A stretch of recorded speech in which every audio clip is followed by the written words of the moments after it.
হুবহু bakery secret তেল দিয়ে চকলেট পাউন্ড কেক রেসিপি আজ আপনাদের সাথে শেয়ার করছি। আসসালামু আলাইকুম। যেমন এই কেকের স্বাদ তেমন এর সুঘ্রাণ, তার A to Z টিপস সহ আপনাদের সাথে শেয়ার করছি। এই জন্য রুম টেম্পারেচারে থাকা 4টি ডিম নিয়েছি। ডিম যদি ফ্রিজে থাকে অবশ্যই 1 ঘন্টা আগে বের করে রাখবেন। পাশাপাশি চিনি দিচ্ছি। চিনি 1.5 কাপ, মানে মেজারিং সাইজের ফুল যে কাপ রয়েছে সেই কাপের 1.5 কাপের মধ্যে 180 গ্রাম, আর 1 চিমটি দিয়ে দিলাম লবণ। দিয়ে একটি হ্যান্ড হুইক দিয়ে ভালোভাবে মিশিয়ে নিচ্ছি। আর অনেকের কাছে ইলেকট্রিক বিটারটা যেহেতু অ্যাভেলেবেল থাকে না, আজকে আমি হ্যান্ড হুইক্স দিয়েই এই কেক তৈরি করে নিচ্ছি। মোটামুটি কিছুটা চিনি মিশে আসলে তখনই এর মাঝে যে পরিমাণ চিনি ব্যবহার করেছি ঠিক তার সেম পরিমাণ দিয়ে দিলাম রান্নার সয়াবিন তেল। রান্নার সয়াবিন তেলটা দিয়ে মোটামুটি আরও কিছুটা মিশিয়ে এবার শুকনো উপকরণ দিয়ে দিচ্ছি। শুকনো উপকরণ দেওয়ার জন্য আমি ডিমের মিশ্রণের উপর একটি ছাকনা আর দিয়ে দিচ্ছি 1.5 কাপ পরিমাণ ময়দা। আরও একটি টিপস, প্রত্যেকটা উপকরণ যেন রুম টেম্পারেচারে থাকা হয়। ফ্রিজের ডিম বা ফ্রিজের কোনো উপকরণ দিয়ে কেক কখনোই পারফেক্ট হবে না।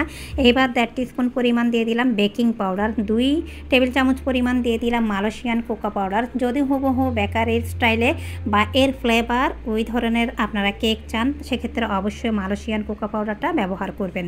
আর ভালো মানের যে কোনো কোকো পাউডার আপনাদের পছন্দ মতো আপনারা চাইলে নিতে পারেন। যেটা আমার হাতের কাছে ছিল সেটা নেওয়ার পাশাপাশি আরও 1.5 টেবিল চামচ পরিমাণ কর্নফ্লাওয়ার দিয়ে ভালোভাবে চেলে এইবার মিশিয়ে নিচ্ছি।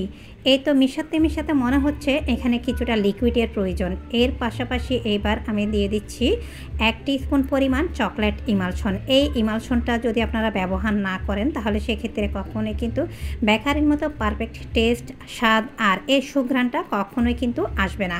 এই জন্যই মূলত অবশ্যই চেষ্টা করবেন বেকারের মতো পারফেক্ট হুবহু ঘ্রাণ চাইলে আপনারা এই ইমালশনটা ব্যবহার করতে। যে পরিমাণ চিনি আর তেল নিয়েছি ঠিক সেম পরিমাণ আমি ঘন তরল দুধ নিয়েছি। ঠান্ডা করা আগে থেকে আমি জাল দিয়ে ঘন করে নিয়েছি, মানে 1.5 কাপ।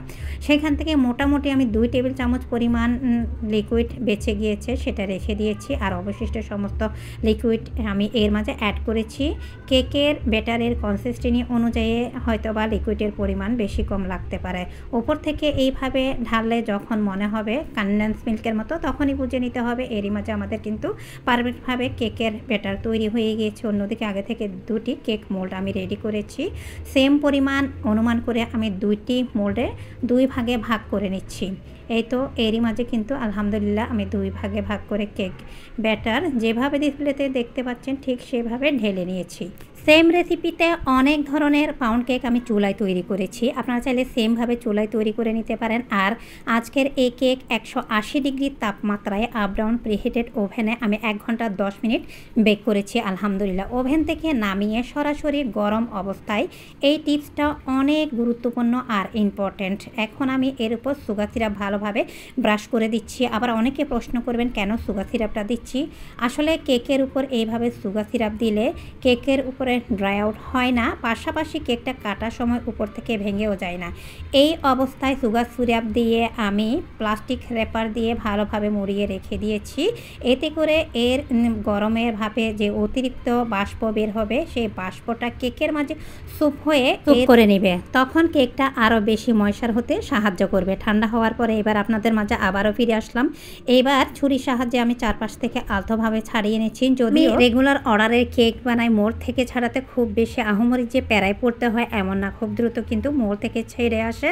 আর এবার বেকিং পেপারটা সরিয়ে আমি কেক আপনাদের সাথে স্লাইস করে শেয়ার করছি। আলহামদুলিল্লাহ এই কেকটা খেতে যেমন অল্প খরচ তেমন কিন্তু এর সুঘ্রাণ। আপনি বেকারি থেকে কিনতে গেলে এই কেক কিন্তু পার পিস 300 থেকে 350 টাকা আপনার পড়বে। এই তো আলহামদুলিল্লাহ সহজভাবে হুবহু বেকারি সিক্রেট তেল দিয়ে একদমই perfect pound cake recipe chocolate pound cake সহজভাবে শেয়ার করেছি।